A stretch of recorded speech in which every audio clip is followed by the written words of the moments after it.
Jadi kita akan ya, kita harus tahu dulu yang namanya COVID ini. Ya, COVID ini sesuatu yang tidak terlihat. Ya, jadi kita harus tahu dulu COVID itu apa? Ya, coronavirus 19. Baik, ya, baik. Ya, perlu diketahui bahwa COVID ini bukan makhluk hidup, bukan seperti tumor, bukan suatu bakteri. Apa itu COVID? Next. Dia itu adalah suatu molekul protein, ya, yang namanya deoksiribonukleik acid atau disingkat DNA, atau ini merupakan secara medis merupakan genetik gen. Next. Protein ini diselimuti lapisan lemak pelindung, ya, dilapisi oleh lemak pelindung. Karena bukan makhluk hidup, ini yang perlu kita pahami. Dia tidak bisa dimatikan. Diberikan antibiotik apapun, ya, atau yang lainnya, tidak akan bisa mati. Tapi Allah Maha sempurna. Next. Tapi COVID ini bisa terurai, mati dan membusuk sendiri. Yang kedua, next, virus ini sangat rapuh karena dia hanya dilapisi oleh lemak pelindung. Next, terkait dengan, ya, bagaimana COVID ini bisa menjadi bertambah, bisa tumbuh, itu tergantung dari yang pertama oleh temperatur. Jadi temperatur di sini bagi COVID itu yang tidak disenangi itu adalah yang kering, ya. Bagi negara-negara yang 4 musim, maka ini akan sangat mudah meningkat. Tapi alhamdulillah kita di tropis. Itu adalah kelemahan dari corona ini tidak akan bisa berkembang. Yang kedua, kelembapan. Ruangan yang tertutup, pengap, gelap, maka ini juga akan memperpanjang, ya, dari masa hidup dari coronavirus ini. Yang ketiga, jenis bahan apa yang ditempel, ya. Untuk kain atau baju itu 3 jam, untuk tembaga 4 jam, untuk karton atau kertas 42 jam, untuk logam 72 jam, plastik 72 jam. Terkait dengan penyebaran dari COVID ini ialah melalui droplet infection, ya. Jadi bukan melalui udara. Yang dimaksud dengan bersih itu adalah butiran-butiran mukosa yang keluar dari hidung. Itulah yang ada virusnya. Jadi bukan yang menyebar. Kenapa kita harus 1 meter? Karena kalau mungkin bersihnya manusia tidak akan lebih dari 1 meter. Makanya kenapa kita diusahakan untuk bisa 1 meter, ya. Kemudian dia akan bisa hidup panjang sesuai dengan yang saya sampaikan, tergantung tempat. Next. Ya, sekarang yang penting pencegahan. Karena kita tahu tadi ada 3, maka pencegahannya kita ikuti itu. Yang pertama, luar semua. Yang pertama adalah temperatur. Jadi seperti tadi saya sampaikan bahwa udara normal di luar, maka itu akan membuat udara yang baik. Udara yang dingin, ya, apalagi dengan yang bukan asli AC, maka itu akan memperpanjang masa dia di tempat mana dia akan tinggal. Kalau Bapak seperti ini ya, kalau misalkan aliran udara ruangan menjadi baik, sinar matahari masuk, insya Allah maka COVID ini akan tidak bertahan lama, akan mati, terurai. Sekarang yang terkait bagaimana dengan yang menempel pada bahan, yaitu dengan cara membersihkan bahan di sekitarnya. Yang pertama, lakukan cuci tangan selama 20 detik, kalau bisa sampai berbusa. Kenapa ini bisa menghilangkan? Karena lemak akan hancur terurai dengan sabun. Itu adalah prinsipnya. Yang kedua, dengan panas 25 derajat Celcius akan melelehkan lemak sebagai pelapis dari COVID tadi. Makanya misalkan alat masak dipanaskan, baju kemudian dipanaskan, atau shower dipanas, itu sudah melelehkan lemak. Alkohol atau campuran dengan alkohol dengan 65%, ya, ini akan mematikan, menguraikan pelapis atau pelindung dari DNA ini. Bagaimana kalau misalnya kita pakai whisky? Saya yakin tidak akan bisa, ya, karena whisky itu tidak sampai 60%. Dan sekali lagi yang kita matikan adalah di permukaan-permukaan yang sudah kita sampaikan. Kemudian bisa dilakukan dengan campuran satu bagian larutan pemutih yang kita kenal dengan Reiki, dengan 5 bagian air, ya, itu dibersihkan meja, dibuka pintu, dan seterusnya. Kemudian ini bukan pesan sponsor, tapi literatur memang menulis itu Listerine, ya, sebagai obat kumur. Itu karena mengandung alkohol 20%. Karena virus ini akan masuk melalui mukosa, sehingga kalau misalkan kita sudah tenggorok, insya Allah mudah-mudahan itu akan menjadi mati. Next. Oke. COVID-19, ya, ini bisa secara langsung dia akan melakukan perkembangan menjadi banyak. Itu melalui sel lendir di mata, sel lendir di hidung, dan di rongga mulut, di mana dia melakukan penggandaan, ya, kemudian melakukan penyerangan. Seperti kita ketahui, sebetulnya COVID itu sama saja dengan virus influenza, ya, sama saja. Itu juga terjadi pada tahun 1918, menjadi pandemi. Kemudian MERS, ya, tahun 2012 sampai 2015, kemudian SARS.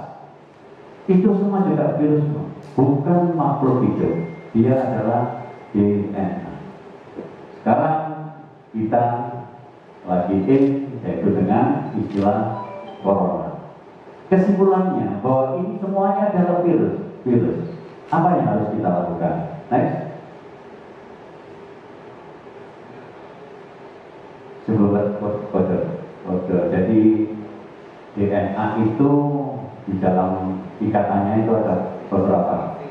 Jadi kalau misalkan influenza, dia bukan di ikatan 19. Jadi DNA itu seperti bentuk lingkaran gitu, lingkaran pantai. Sekarang yang perlu diperhatikan adalah bahwa ini virus, maka gejalanya hampir sama dengan infeksi pada saluran pernapasan atas, common flu.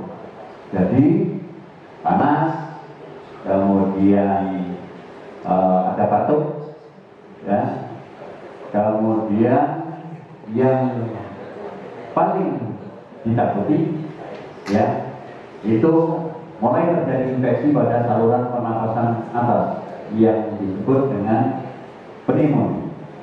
Kemudian bisa terjadi istilahnya adalah severe acute respiratory syndrome, di mana kegagalan fungsi dari pernapasan. Yang terakhir bisa terjadi penyerangan pada ginjal. Inilah yang kedua, inilah yang tanggung jawab dari rumah sakit. Yang masih di atas, yang batuk, pilek dan sebagainya, insya Allah sudah berikan buat kita. Next. Ya, pelan-pelan, biar saya nerangkannya kali ini. Imunitas tubuh tadi disampaikan oleh Bapak Bupati. Isolasi diri di rumah itu ada dua fungsinya. Satu, dengan mengisolasi diri di rumah, maka tidak akan kontak dengan yang lain. Ya. Yang kedua, kalau misalkan itu influenza, tidak menulari yang lain. Kemudian makanannya seimbang. Saya tidak mengatakan harus yang macam-macam. Yang seimbang saja. Ada sayur, ada daging, ya, protein yang penting, ya, telur dan sebagainya. Olahraga ringan, yang bahkan. Dan yang paling murah itu adalah berjemur. Berjemur itu bukan sinar mataharinya membuat mati COVID. Sekali lagi, bukan membuat mati COVID, tapi sistem yang sudah diberikan Allah melalui tubuh kita. Jadi ada dua sinar yang dikeluarkan matahari, yang alfa dan beta.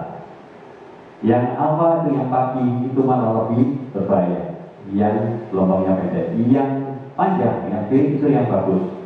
Dimana ini keluarnya adalah pada jam 10. Mekanismenya gimana? Itu adalah dengan sinar itu, maka tubuh yang terkena akan mengaktifkan vitamin D yang ada di tubuh kita. Ya, yang D yang utama adalah D3, di mana itu akan meningkatkan imunitas tubuh kita. Ya, jadi bagaimana pertanyaannya? Di mana tempat yang paling bagus? Adalah di punggung. Bagaimana kalau misalkan hijab? Ya jangan di kantor, mesti dibuka. Ya kalau masih di rumah dan jemur kurang lebih hanya 15 menit saja.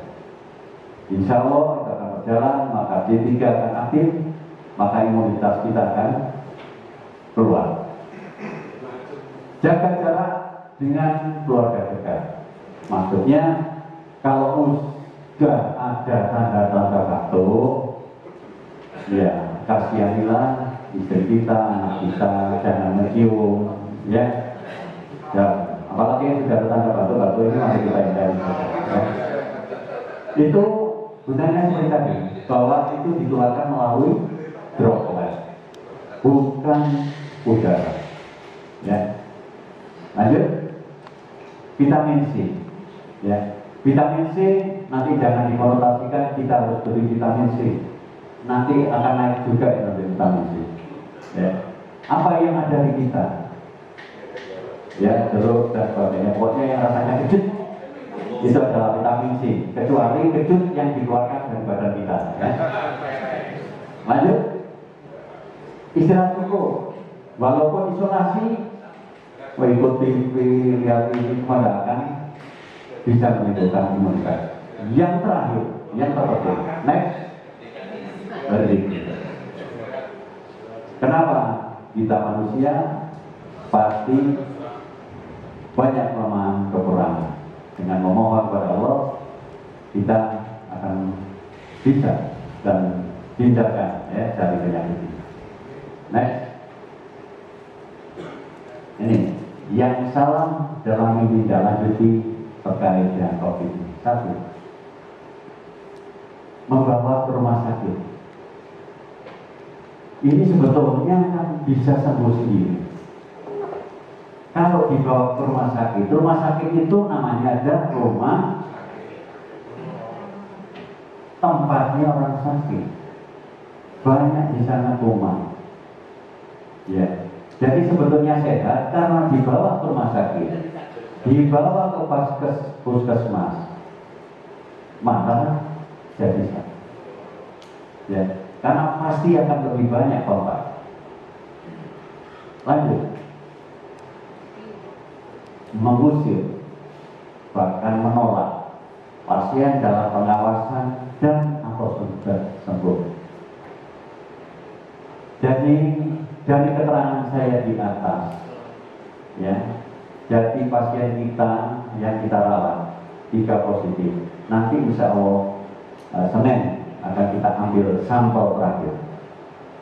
Ya, di sana kalau dilihat dengan penampilan sekarang seperti biasa, minta pipi, minta teh, minta itu, semuanya sehat. Yang tidak boleh itu apa ya? Kumannya, COVID-nya tidak menulari kita. Jadi bukan orangnya. Jadi kalau sudah sembuh, insya Allah sudah hilang. Karena dia ada masanya. 14 hari akan kita evaluasi. Jadi kalau misalnya dia sembuh kembali, itu sudah tidak ada kumannya. Tapi tetap kita wanti-wanti supaya tidak bersosialisasi dulu. Artinya apa? Karena di luar masih banyak. Untuk itu yang perlu dilakukan pada pasien-pasien yang masuk kategori ODP itu bukan diusir, tapi kita ikut menjaga jangan sampai keluar. Tapi jangan hanya dicegah saja, kebutuhannya juga dipenuhi. Tonggone ini butuh wayahe sayur, taruh saja di depannya minimal 1 meter. Kalau memang tidak kepingin ketemu, taruh saja, Bu, saya taruh sayur di sini. Insya Allah itu akan lebih bermanfaat dan dicatat oleh Allah, bukan mengusir. Lanjut. Menolak jika daerahnya akan dijadikan tempat perawatan pasien COVID. Bapak Ibu sekalian, itu perlu disampaikan bahwa itu bukan sesuatu yang negatif, bukan sesuatu yang menjijikkan. Itu adalah ketetapan Allah. Nah, kita yang masih sehat, ya ayo apa yang bisa kita berikan. Ya, mari kita beritahu pada teman-teman saudara kita, jikalau itu kita, jikalau itu keluarga kita, maka kita akan mengalami. Makanya pasien ini tidak boleh stres, harus senang. Next, menghakimi, menuduh seseorang sebagai pembawa virus. Bu, dengan virus ini, ingat, dengan menunjuk satu ke orang lain, 4 jari ada di kita. Belum tentu kita bersih. Maka janganlah itu dilakukan. Ya, utamanya kepada petugas-petugas kesehatan. Ya, karena mohon maaf Bapak Bupati, kami laporkan Bapak Kapolres, Bapak Dandim, kami sudah mengalami begitu berita itu masuk. Maka beberapa petugas kami sudah mulai dijauh. Kalau kami nanti dijauhi, padahal kami ini dan sekarang ini sedang merawat pasien-pasien yang bukan COVID. Terakhir kemarin kita punya klub biasa bulu tangkis. Kita sudah sewa itu 2 tahun Bapak. Dibatalkan, tidak boleh lagi. Akhirnya kalau kami pindah ke gedung lain, tidak memakai nama RSUD Kanjuruhan. Oke, deal, boleh. Begitu mau masuk, maaf, tidak boleh. Jadi mudah-mudahan dengan apa yang saya sampaikan ini menjadikan bahan untuk kita merenung, karena siapa lagi kalau bukan kita yang bisa saling menjaga, ya. Tentunya mohon dukungan, support semuanya yang ada di sini, yang nantinya harapan saya apa yang saya sampaikan ini bisa diteruskan, diinformasikan sehingga kita betul-betul bisa melawan musibah ini dengan sebaik-baiknya. Yang terpenting yang perlu digarisbawahi seperti yang disampaikan Bapak Kapolres, Bapak Dandim, Bapak Bupati, isolasi diri. Ya, next.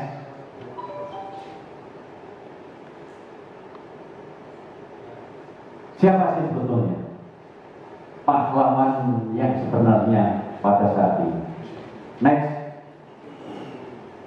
Yang bisa bertahan berada di rumah selama 14 hari. Tentunya untuk kebutuhan seperti biasa lakukan. Jadi yang perlu saja, yang tidak perlu silakan belum tidak saja. Kenapa 14 hari? Ini karena masa inkubasi.